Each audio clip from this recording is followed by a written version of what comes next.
뭐 여러분들 제일 관심 많고 많이 얘기가 나오는 그 북한과 미국, 미국과 북한의 협상 가능성인데요. 아까 말씀드린 것처럼 2018, 19와 다른 게 이런 러시아 우크라이나 문제에 북한이 다 서로 얽혀 있다라는 겁니다. 러우 전쟁을 종전하고 정전을 하기 위해서는 사실 파병된 북한군 문제를 해결해야 된다. 그렇다면 트럼프가 이 대선 기간 때 공언한 것처럼 가능성은 좀 있어 보입니다.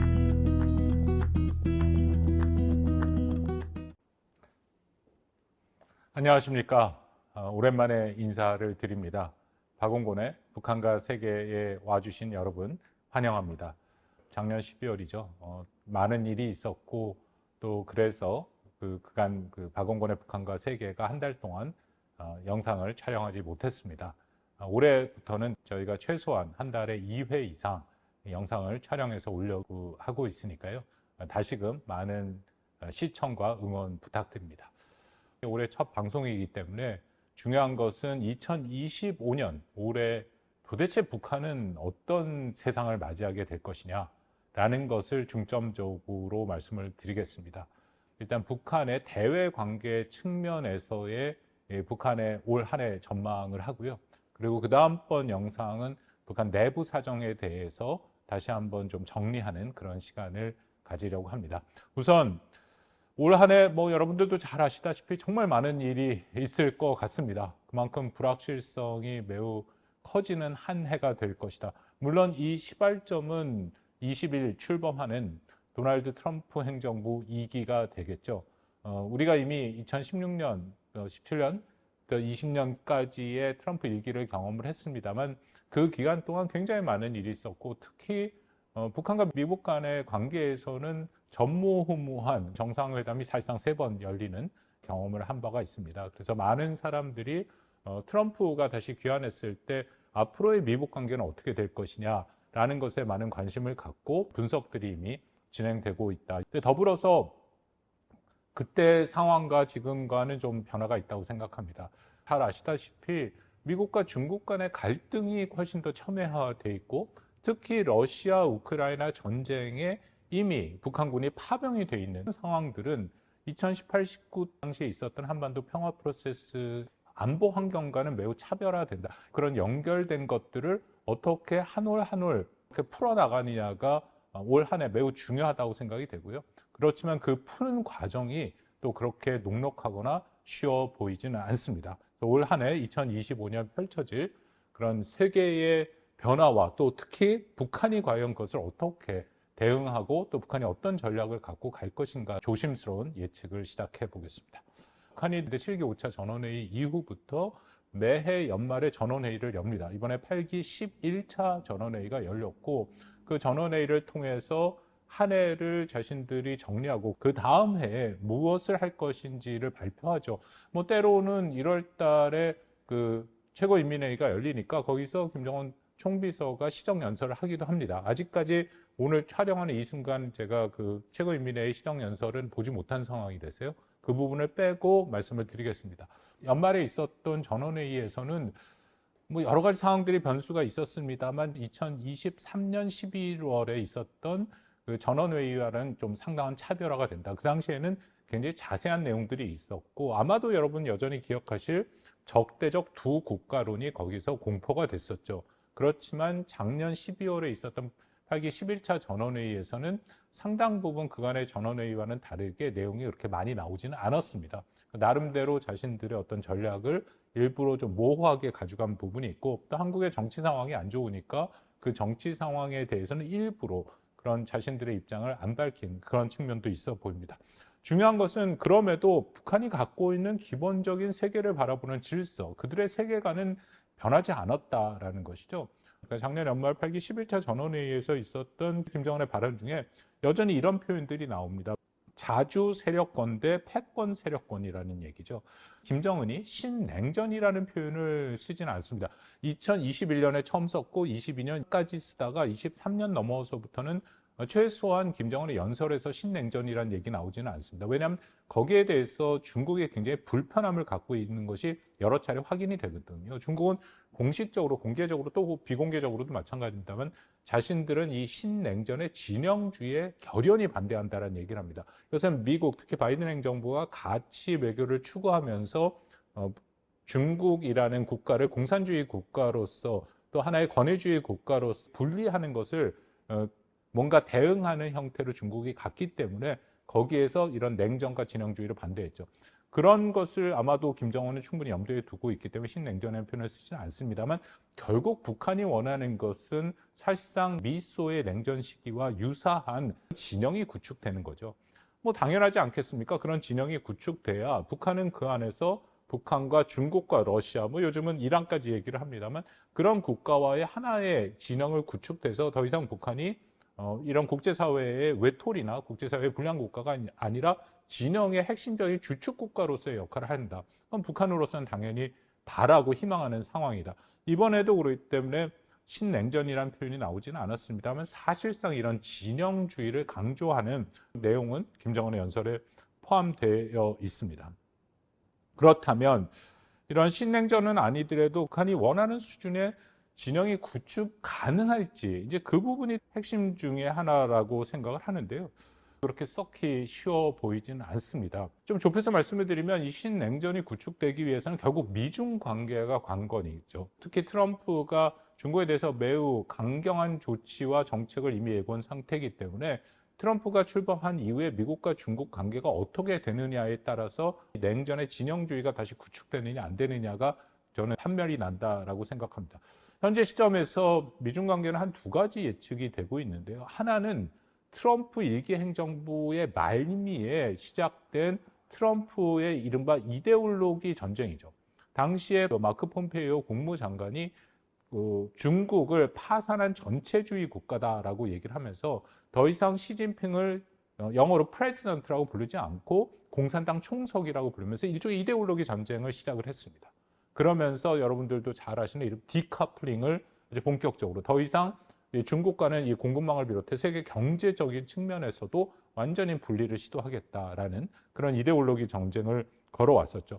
그래서 트럼프 2기에서도 여전히 그런 식의 이데올로기 전쟁이 시작될 가능성이 있다라는 것이 하나의 예측이고 또 하나의 예측은 트럼프 1기 행정부 때도 뭐 트럼프가 가장 강조한 것은 중국이 미국에게 가지고 가고 있는 아주 그 막대한 재정 흑자의 문제였습니다. 무역 불균형의 문제였죠. 그래서 관세 전쟁을 계속 걸면서 나중에는 중국과 합의를 해서 중국이 상당한 액수의 미국산 물품을 사줌으로써 무역 불균형을 사실상 좀 조정하는 합의를 맺었는데요. 뭐 여러분 아시다시피 트럼프라는 인물은 이 거래로 모든 것을 얘기하고 그것을 통해서 미국이 이해를 훨씬 더 증진시키려고 하는 그런 면이 있죠. 그런 측면에서 중국 때리기를 하되 중국이 일정 수준 미국의 경제적인 이익을 보존해주면 더 이상 가치를 활용한 그런 전쟁은 오히려 안 할 가능성이 있다. 트럼프가 그런 거래 비용적 생각을 갖고 있는 일종의 사업가이기 때문에 이 두 가지 얘기가 되고 있습니다. 어떻게 될지는 우리가 좀 조심스럽게 예측을 해야 된다라고 판단이 됩니다만 저는 후자의 가능성이 좀 더 있지 않을까. 그래서 여러분 뭐 관심 있으시면 보시면 좋을 것 같은데요. 우리 동아시아 연구원의 이사장으로 계시는 하영설 이사장께서 올해 전체 전망을 했습니다만 그 전망의 내용을 보면 거래 비용적 갈등 관계가 미중 관계가 될 것이다라고 예상을 하셨습니다. 저도 뭐 거기에 동의하는 편이고요. 그렇다면은 북한의 입장에서는 좀 어려워질 수가 있죠. 미국과 중국이 오히려 이데올로기적인 갈등이 강화될수록 북한의 입장에서는 움직일 공간이 생깁니다. 그렇게 되면 중국은 본인이 원하든 원치 않든 일종의 진영을 구축해야 되고 그 진영에 들어올 국가 중에 하나는 역시 북한이 되고 또 하나는 러시아가 될 가능성이 있고 그런 틀 안에서 움직일 수 있는 공간은 북한이 훨씬 넓어진다라는 것이죠. 그렇지 않을 경우에 말씀드린 것처럼 일정 수준 미국과 중국이 서로의 관계를 조정하고 관리하고 안정적으로 간다면 북한의 입장에서는 이 중국에게 원하는 것만큼의 진영을 구축해서 그 안에서 원하는 만큼을 받아들이면 쉽지 않다라고 생각합니다. 작년 한 해 또 재작년도 비슷합니다만 북한과 중국과 북한과의 관계가 편치 않은 것은 여러 형태로 확인이 됩니다. 특히 작년 같은 경우에는 북한과 중국이 국교를 수립한 지 75주년인데 사실상 아무것도 안 했다라고 보는 게 맞죠. 예를 들어서 작년 6월 같은 경우에는 블라디미르 푸틴 러시아 대통령이 평양을 방문해서 북한과 러시아 국교 75주년을 성대하게 기념을 했는데 거기에 비해서 북한과 중국과의 기념의 수준은 매우 낮았다. 역시 북중 간의 관계는 편치 않다라는 것이 있고요. 중국의 입장에서는 어쨌든 러시아 우크라이나 전쟁에 파병한 그 북한이 불편한 것이고 유럽 국가의 관계를 잘 가지고 가야 미국과의 전략적 경쟁에서 자신들을 좀 지지할 수 있는 세력을 구축할 수 있기 때문에 그런 면에서 유럽의 안보를 위협하는 러우 전쟁에 북한이 파병한 것에 대해서 일정 수준 거리를 두려고 하는 모습은 있다. 말씀드린 것처럼 신냉전의 진영주의를 외치는 김정은이 불편함도 있고요. 조심스럽습니다. 올 한 해도 그런 관계가 좀 이어질 가능성이 있다. 물론 뭐 러시아 우크라이나 전쟁 변화의 조짐이 있긴 합니다만 이렇게 빠르게 모든 것들이 결정되지 않을 가능성이 있다. 그렇다면 여전히 미중 간의 갈등이지만 조정된 거래비용적 갈등 관계에서 북한이 움직일 수 있는 공간은 북한이 원하는 진영이 구축돼서 움직일 수 있는 만큼은 되지 않을 가능성이 높다라는 것이 저의 첫 번째 예측입니다.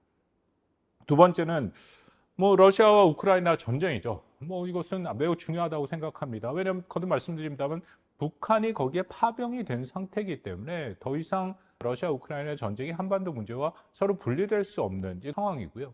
여러분 아시다시피 트럼프 당선인이 그 대선 기간 내내 했던 공약 중에 하나가 자기가 대통령이 되면 물론 뭐 24시간 내에 러시아와 우크라이나 종전을 하겠다라고 했는데 그건 뭐 불가능한 일이라고 판단이 됩니다만 그만큼 러시아와 우크라이나 전쟁에 대해서 큰 대외 정책의 비중을 갖고 해결해 보려고 하겠다라는 것은 분명해 보입니다.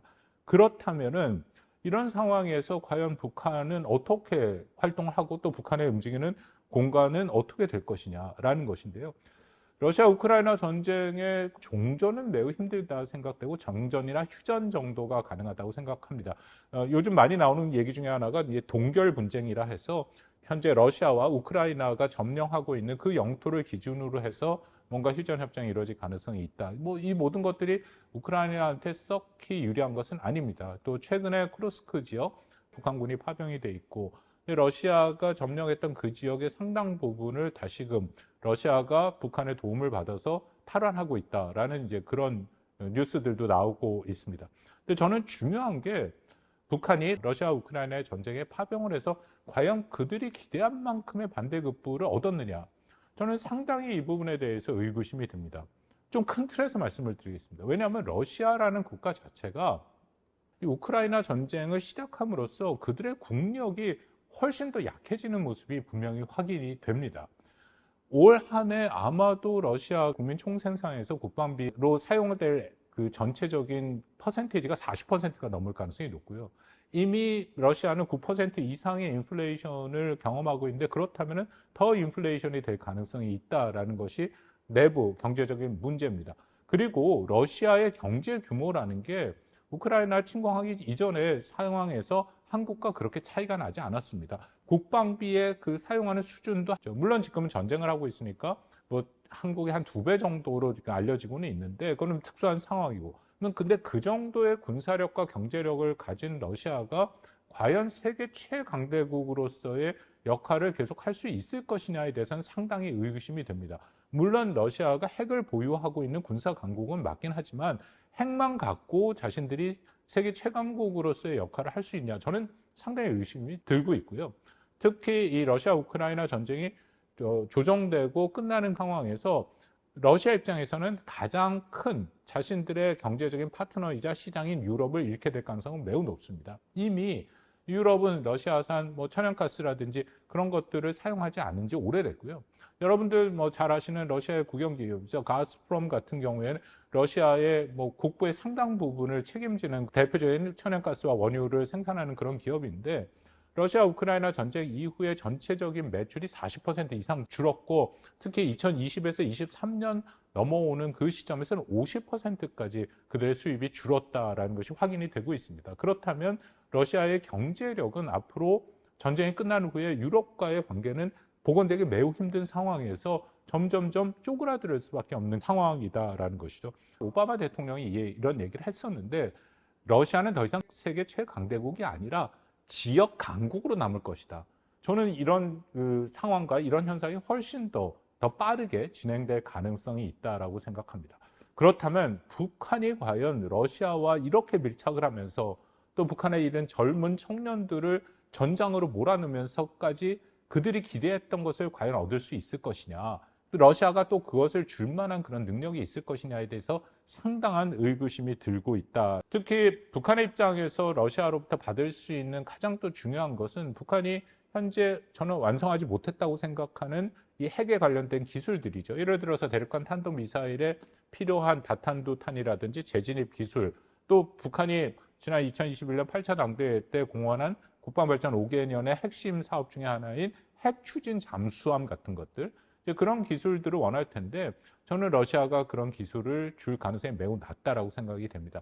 소련 시절부터 그런 민감한 기술은 동맹국 우호국한테 러시아가 주질 않았고요. 더군다나 러시아와 우크라이나 전쟁을 종전하겠다라는 그런 트럼프가 있는 상황에서 만약 그런 기술을 준다면 그 기술들은 북한이 미 본토를 타격할 수 있는 그런 능력을 확보하는 기술들이기 때문에 이것은 트럼프의 미국의 입장에서는 굉장히 큰 위협이 되는 것이죠. 그렇다면 다시금 러시아를 적대시할 수밖에 없기 때문에 러시아가 그런 선택을 할 가능성은 매우 낮다. 그러면 과연 북한이 반대급부로 얻을 수 있는 것이 무엇이냐? 이미 얘기가 좀 나왔습니다만 원유, 식량, 비료 같은 것이고 또 파병함으로써 일종의 현금을 받을 수는 있겠지만 그것이 북한이 원하는 수준의 어떤 경제 발전이라든지 북한이 원하는 수준의 군사적인 성취를 얻는 것과는 굉장히 차이가 나고 있고 또 북한이 원하는 이 국제사회에서 고립을 탈피하는 것도 러시아와 함께 묶여서 오히려 국제사회에서의 불법성이 훨씬 강화되는 그런 효과를 보고 있다고 생각이 됩니다. 그래서 저는 북한의 김정은이 러시아와 이런 밀착을 한 것은 상당한 패착이라고 생각을 합니다. 마지막으로 세 번째, 여러분들 제일 관심 많고 많이 얘기가 나오는 과연 트럼프가 김정은을 만날 것이냐. 북한과 미국과 북한의 협상 가능성인데요. 저는 그렇게 쉽게 만날 것 같진 않다라는 생각이 강하긴 합니다. 왜냐하면 트럼프 입장에서 현재 가장 중요한 것은 러시아 우크라이나 전쟁 그리고 중동 사태를 해결하는 것이죠. 이것은 공화당 정강 정책에도 나와 있고 트럼프의 발언에서도 확인이 됩니다만 그것이 분명하게 미국 트럼프 행정부 2기의 대외 정책의 우선순위인 것은 맞습니다. 그것에 비해서 북한 문제는 순위가 좀 떨어지죠. 다만 문제는 뭐가 있냐? 아까 말씀드린 것처럼 2018, 19와 다른 게 이런 러시아 우크라이나 문제에 북한이 다 서로 얽혀 있다는 겁니다. 러우 전쟁을 종전하고 정전을 하기 위해서는 사실 파병된 북한군 문제를 해결해야 된다. 그렇다면 트럼프가 이 대선 기간 때 공언한 것처럼 일정 수준 김정은과의 뭔가 대화 채널을 복원할 가능성은 좀 있어 보입니다. 그레넬 전 주 독일 대사를 임명했다든지 알렉스 원 같은 사람들을 임명한 것을 보면 그 채널을 좀 유지하려는 그런 모습은 보인다. 그렇지만 그 채널을 복원하는 거랑 2018, 19처럼 직접적으로 본인이 시간과 노력과 정치적 자산을 동원해서 김정은을 직접 만나는 정상회담을 하는 것과는 굉장히 다른 얘기죠. 그래서 저는 1차적으로 러시아와 우크라이나 전쟁을 해결하는데 북한이 일종의 방해자로서의 역할을 하지 못하도록 막는 것에 우선할 가능성은 있다라고 생각을 합니다. 그럼 더불어서 김정은은 과연 트럼프를 쉽게 만날 것이냐? 저는 그것도 상당히 가능성이 높지 않다라고 생각합니다. 왜냐하면 김정은의 입장에서도 이미 2019년 2월에 이른바 하노이의 굴욕을 경험했죠. 그런 상황에서 과연 트럼프를 2018년처럼 아무런 조건 없이 만나는 정상회의를 할 것이냐? 그렇지 않다고 생각합니다. 그때에 비해서 북한은 일단 자신들의 2018, 19년에 일종의 자신들의 실패, 패착에 대해서 나름대로 분석을 했고 가장 큰 패착의 이유로 자신들의 핵 능력이 충분히 고도화되지 않았다라는 판단을 했다라고 생각을 합니다. 이것은 2020년 7기 5차 전원회의에서 정면 돌파전을 선포하면서 나오는 내용들인데요.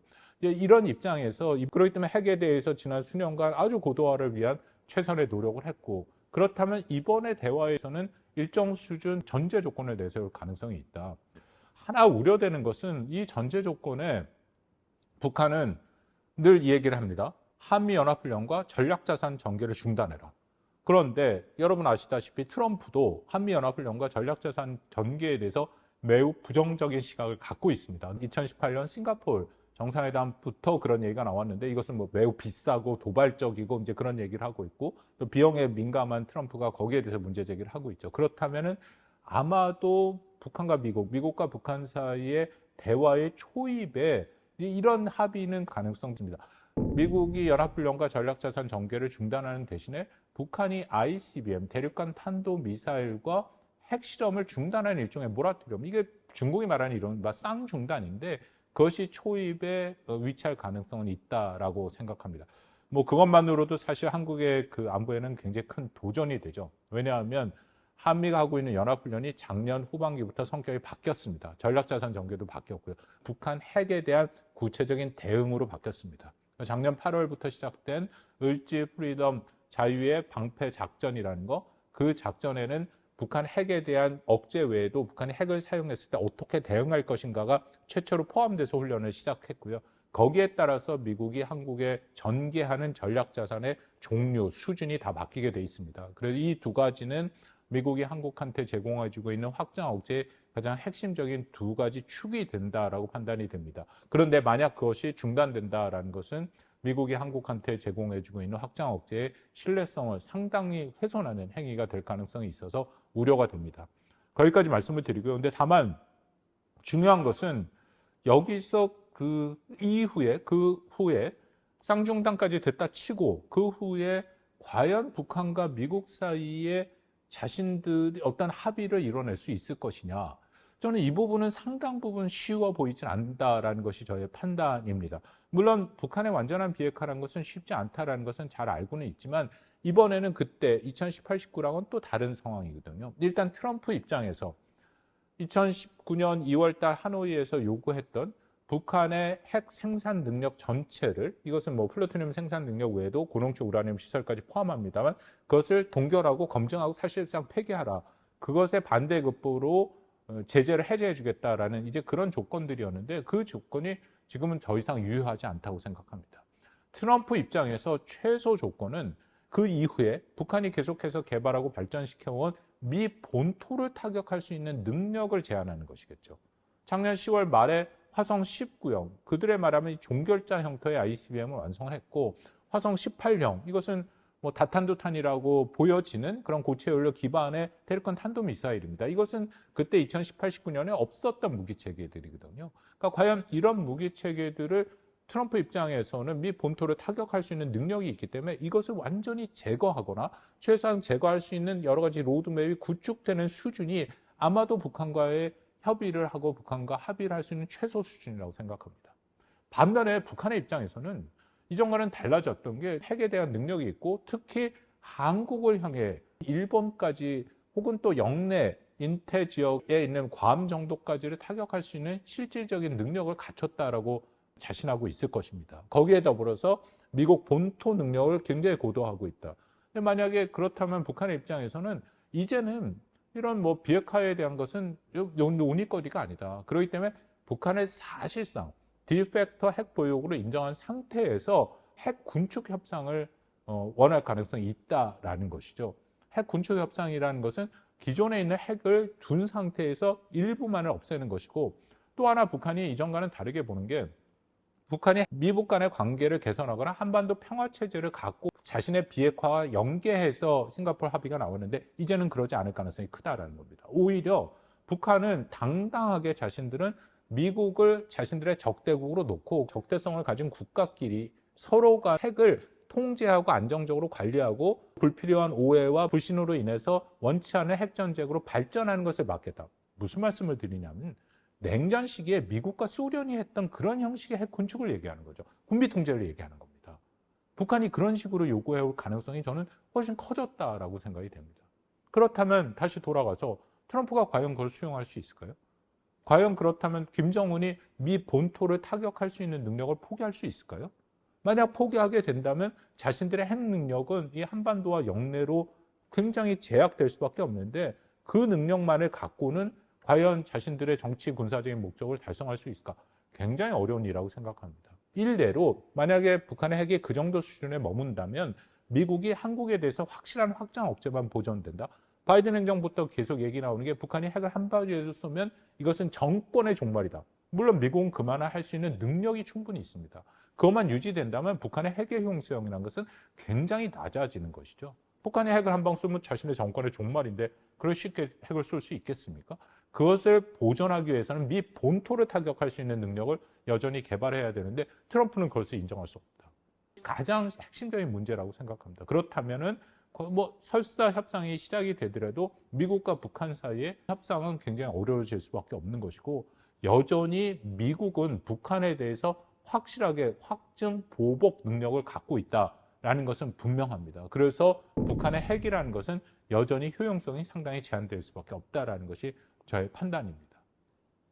오늘 세 가지 말씀을 드렸습니다. 2025년 김정은이 맞이하는 새로운 한 해도 저는 이 세계 정세나 환경이 결코 북한에 김정은에게 녹록하거나 만만하다라고 생각하지는 않습니다. 러시아에 베팅한 김정은의 이것은 패착이라고 생각하고 트럼프의 미국이 그렇게 호락호락하지 않고 여전히 핵에 대한 억제 능력을 확실히 갖고 있다는 것도 하나 있고요. 또 미중 간의 갈등도 북한이 원하는 진영주의로 빠질 그 정도의 수준까지는 저는 쉽지 않다라고 생각을 합니다. 더군다나 여기서 하나 더 덧붙이면 트럼프는 오히려 바이든과 민주당 이전 이 미국 대통령과는 다르게 자신의 어떤 대외 정책을 그 흔히 말하는 힘을 통한 평화라고 얘기하는데 굉장히 불규칙하게 불예측적으로 사용을 하죠. 미국이 적대국이라도 바이든 행정부 같은 그 전통적인 정부는 이른바 규범에 기초한 국제 질서 안에서 움직입니다. 상당히 예측 가능한 세계 질서의 규범과 원칙을 준수하면서 적대국을 대응한다라는 건데 트럼프는 그런 것을 무시하기 때문에 오히려 북한의 입장에서는 훨씬 더 불예측성이 커질 수 있어요. 예를 들어서 이럴 가능성도 있습니다. 러시아 우크라이나 전쟁을 정전을 모색하는 그 과정에서 트럼프가 러시아한테 야, 북한군 파병을 철회토록 해라. 더 이상 북한과 그런 밀접한 안보 협력을 하지 말라라는 것을 요구할 수도 있다는 거죠. 그리고 또 미국과 중국 간의 갈등에서도 중국을 때리면서 갑자기 북한 의제를 끌어들여서 북한에 대해서 협력하지 말아라 라는 것을 요구할 수도 있다. 북한의 입장에서는 자신들이 가장 원하는 북중러 대 한미일의 진영주의를 구축해야 되는데 그거 자체가 예전과는 다르게 작동할 가능성이 매우 높다라는 것이죠. 그렇기 때문에 2025년 올 한 해도 북한의 김정은에게 그렇게 쉬운 한 해가 될 거라고 생각지는 않습니다. 시청해 주신 여러분께 감사드립니다.